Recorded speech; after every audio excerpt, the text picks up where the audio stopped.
We're not talking about the big hairy deal of manifesting the car or the empire or the New York Times best-selling book or the most perfect relationship in the world or the magnificent dream body that you're looking for or the recovery from something unwanted physically. We're talking about your ability to manifest the emotion that you're going to get from it after you get that manifestation now. You don't have to wait for the manifestation to show up in order to get the manifestation of emotion, which is the reason you're doing it anyway. That's our point. Did you hear it? So, and will you admit that you want it for the emotional reward anyway? And do you believe that you can get the emotional reward before you get the manifestation that supports it? That really is the big question. Because if you believe that, then you're home free. If you need the manifestation first, to which you will have a positive reaction, now you're slowing it all way down.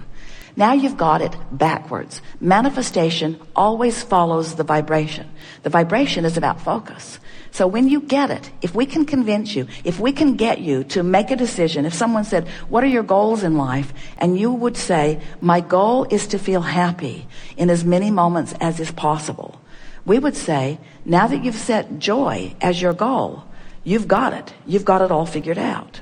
But if you say, well, my goals are, by the time I'm 30, I want to have achieved this degree, and I want to be at this financial status, and I want to have this kind of relationship, and I want to have 2.5 children by that time. As you make your goals about the manifestations, and you forget about the manifestation that is the real reason that you are setting all of your goals, then you slow everything way down. But if you set emotional goals, if you decide that how you feel is what matters, now everything picks up for you really fast. So when you're thinking thoughts and they don't feel good, stop it. Or if you're thinking thoughts and they don't feel good, then try to find a thought that feels better.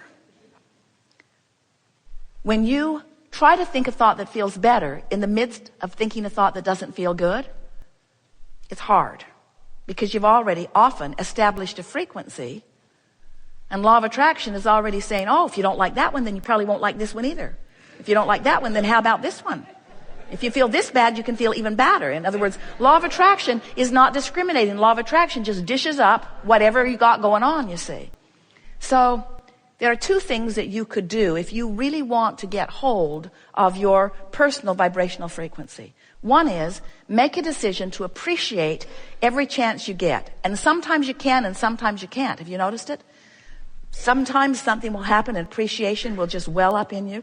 Goosebumps will bump up all over you.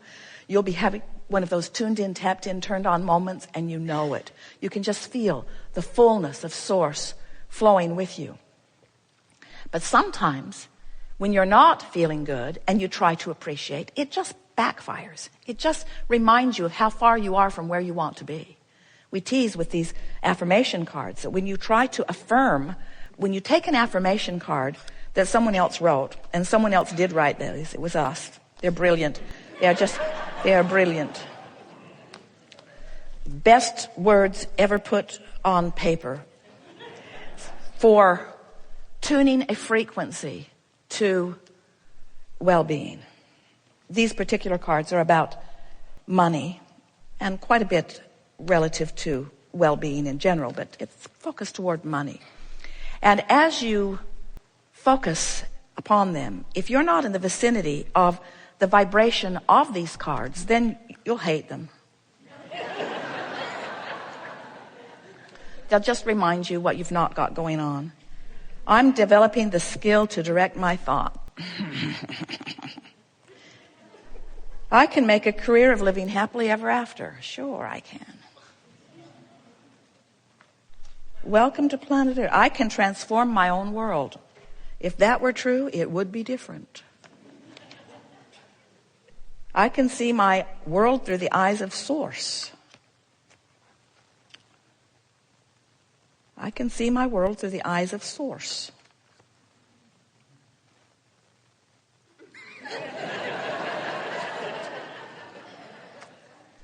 So if you're not in the vibrational frequency of these cards, they don't seem so brilliant. And affirming All right, maybe I'm not focused enough. Life is always working out for me. I can earn money by doing what I love to do. They don't pay you for surfing. I can create both money and the time to enjoy it. I'm going to send that to my boss. Whatever I desire, I can acquire. I'm going to send that to him too. So you get what we're getting at as we deliberately mock our own brilliance. Because the frequencies have to match up before it feels good. The frequencies have to match up before it feels good. And if the frequencies don't match up and you push it, you'll just dig in where you are. So when we say there are two things that we would do, these are the two things. We would appreciate every chance we get if the appreciation comes easy. And if it doesn't come easy, we wouldn't push it. Have you ever had a conversation with someone who disagreed with you about something and you knew you were right? They knew you were wrong and they knew they were right, but you knew you were right. So you talk, trying to convince the other, and what happens? You're both just more sure that you're right because you just dig into where you are. Well, the same thing happens when you decide to affirm from a vibrational vantage point that isn't in alignment with what you want.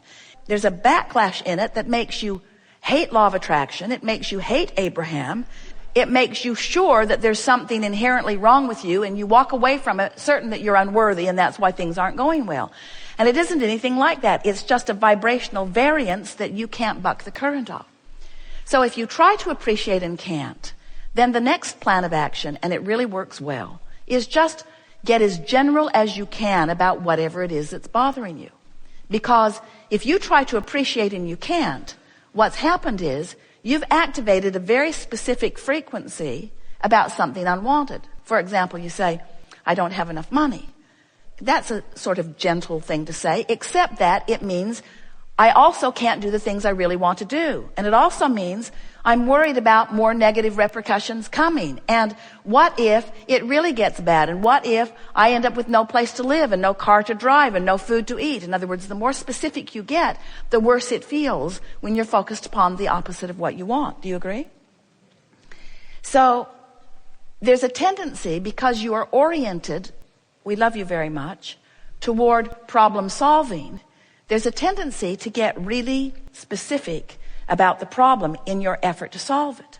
But all that does is keep a vibration that is opposite of what you want and a vibration that is opposite of who you are active in your vibration. It just makes it harder and harder. And so then you try harder and harder. You do more processes, you make more affirmations, and you practice without meaning to often the opposite vibration of what you're reaching for.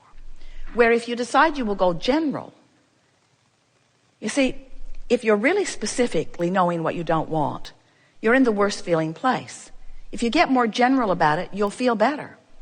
And from generally knowing what you don't want, you can generally know what you do want. But from specifically knowing what you don't want, you can't find the specifics of what you do want right here, right now. Now, you've launched them.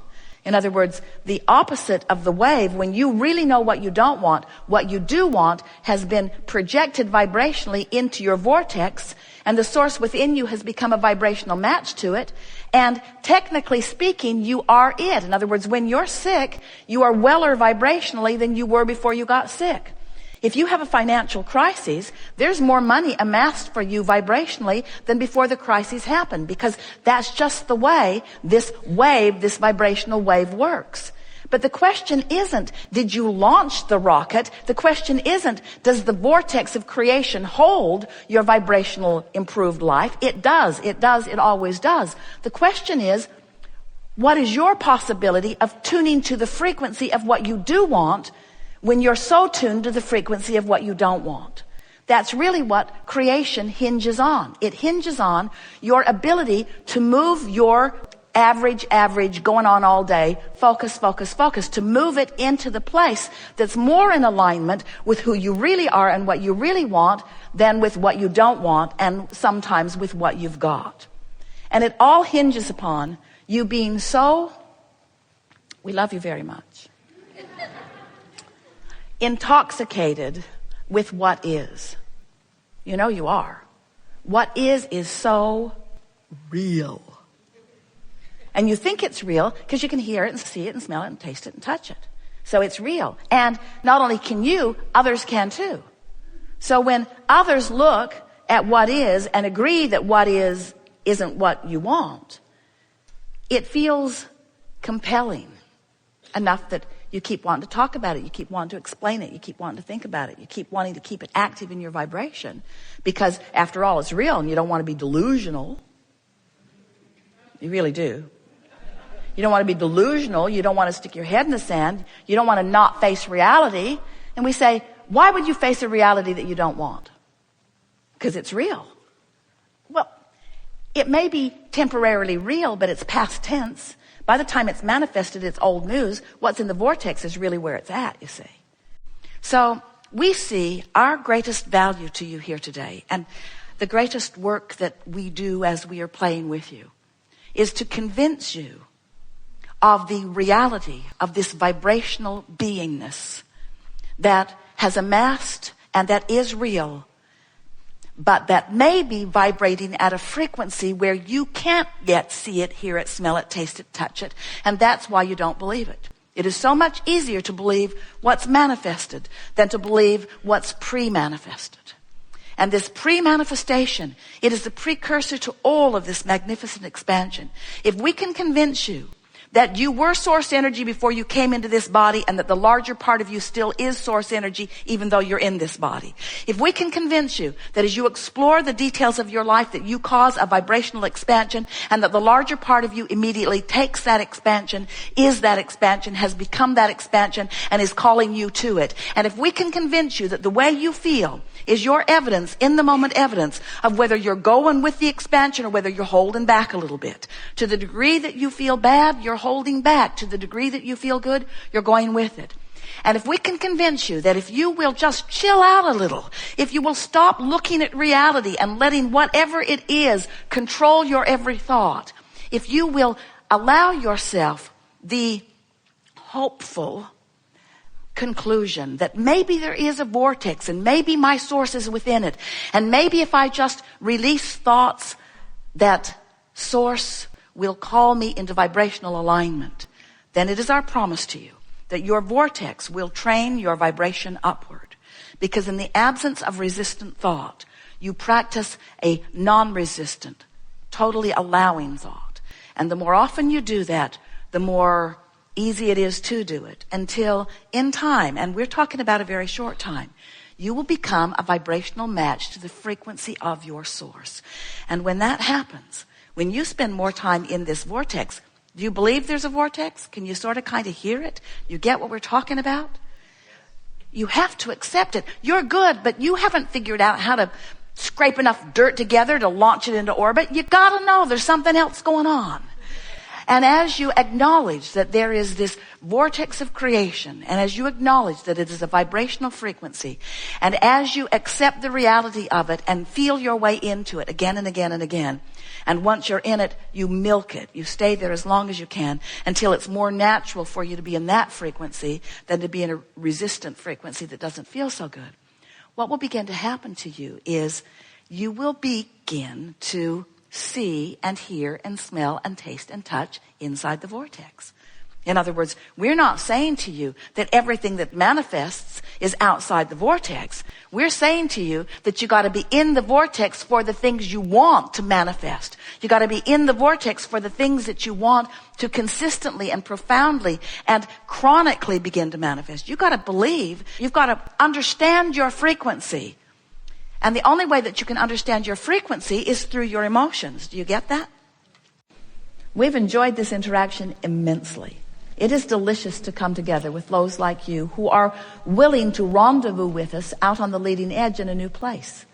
It is satisfying to feel the power of your desire and hear the specifics of that which you are about, and to resonate with the fullness of who you are in your vortex, and then express it verbally and vibrationally and feel you get up to speed with the fullness of it.